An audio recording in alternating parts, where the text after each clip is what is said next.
whatever. Hair has a mind of its own. So today I have to finish one titanium pen, and I also have the Zirc pen I want to finish up. I spent all day yesterday doing CAD design for the next iteration of this pen. Up until now I've been selling what I call, in my world, is the V2 of the bolt action, and I just finished all the designs for the V3. Very few changes on your end, just a bunch of changes on my end, and a bunch of changes that'll just make a better quality pen. Bolt action moved a little bit, the throw was a little bit smaller, the overall size of the pen is a little bit shorter just because I was able to tweak and adjust measurements. Now that everything is being CNC machined, the V2 was technically designed to be manually machined because I was doing a bit of manual machining, but now it's basically all CNC machined, so I can get a little fancier with certain things. Just putting O-rings in areas where there should be O-rings, just a bunch of design tweaks. So yeah, the next pens that are going to be released will be that design, unless there's some horrible, horrible flaw when I machine them, but I think it'll work out. Before we start working on the Zirc pen, I had to finish this last titanium pen. This particular pen is going to a customer I know, so I'm able to get away with a little bit more experimentation. He had requested some nebula parts on it, and I'm just putting a bit higher polish on all those parts, just because it's going to make the pattern look a lot better.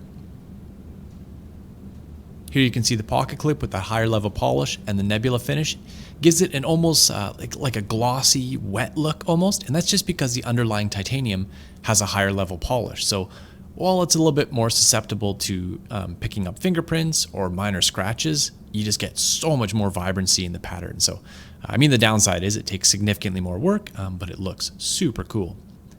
The rest of this pen was a fade anodized, kind of a blurple on the end, fading up to a teal. Really liked it.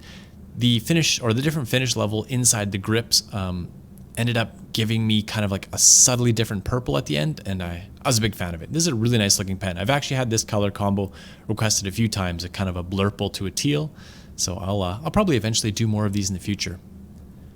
I went with a purple titanium screw just because it seemed to pair well. I initially tried a teal one, but the teal one didn't seem to fit really well, so I like the purple. And the action on this one is just nice and smooth. Once again, polished inside and out, so the cycle is just glass smooth. Now we can flip over to the Zirc. I had initially planned to leave this pen gripless, but at the last second decided that some grips might not be a bad idea, especially if I'm going to bring it up to a fairly high level of polish. So here I'm just manually cutting the grip rings in, because by the time I set it up on the big CNC lathe, it's just faster to manually cut them. Plus I can use a nice polished insert to get some really nice polished grooves. So quick polish before it comes off the lathe, and then we start polishing the outside. So here I'm just going to wet sand it up to a fairly high grit, and then we're going to switch over some polishing rouge in a cloth, and then bring it up to its final polish, and then we'll flame it. Zirconium is a cool metal that once you hit it with a bunch of heat, it'll go black. But you want to do all your finishing before that because, well, you can't do any more finishing after. You can do some minor polishing after, but you want to have the bulk of everything done first so that you get a really nice result. And after the polishing stage, it is time to blacken it. I mean, there was a massive cleaning stage that I didn't film, but once the parts are all nice and clean, you start heating it up and you bring it up to an orange-yellow heat, and that lets the oxide layers develop on the zirconium, and you get a nice black look to it. Ideally, I'd use multiple torches or a much bigger torch, but I'm just doing the one, so just moving the torch along its length and slowly heating up piece by piece seems to produce a really uniform finish regardless. Here it looks a lot more gray. That's mostly just the light reflecting off it since it's fairly shiny. But we're going to run it through that heat cycle 2 or 3 more times just to build up that oxide layer as thick as we possibly can to get as much rich black as we can. And then once that's done, we'll give it a final polish, and that'll start bringing out more of the dark hues to it. So with the parts fully anodized and polished, now we can go ahead and put them all together. So here I'm just giving them a quick clean before doing the assembly. And one thing I noticed here was a very subtle mark in the anodizing layer. So I gave it a quick buff with the rag just to see if it was surface level or if it was in the anodizing layer, and it was in the anodizing layer. And the only way to fix that is to give it a clean and go through the flaming process again, which is rather annoying, but I'd rather do it now. A few moments later.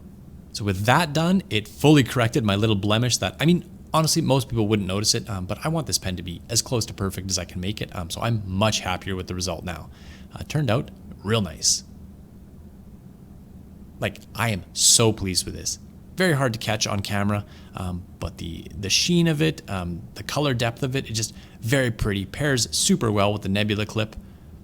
I mean, I can only toot my horn so much, but that is a fine looking pen. I am a big fan of this one.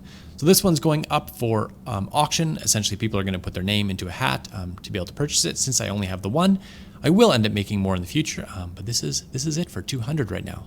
The only one and the first one. Last thing to do is clean up my little world and get prepared for the next batch. The next batch coming out are the 2024 variants, so I'm likely going to do some first come first serve sales and just some smaller level quantities, but with some crazy anodizing and pattern, just fun stuff for me to play with, things that don't normally get requested and things that I think would look really cool. So thank you guys for following along with me on this little journey. It's been a lot of fun. I hope you're enjoying the videos. I'm enjoying making them, and I'll see you next time. Take care. Bye-bye.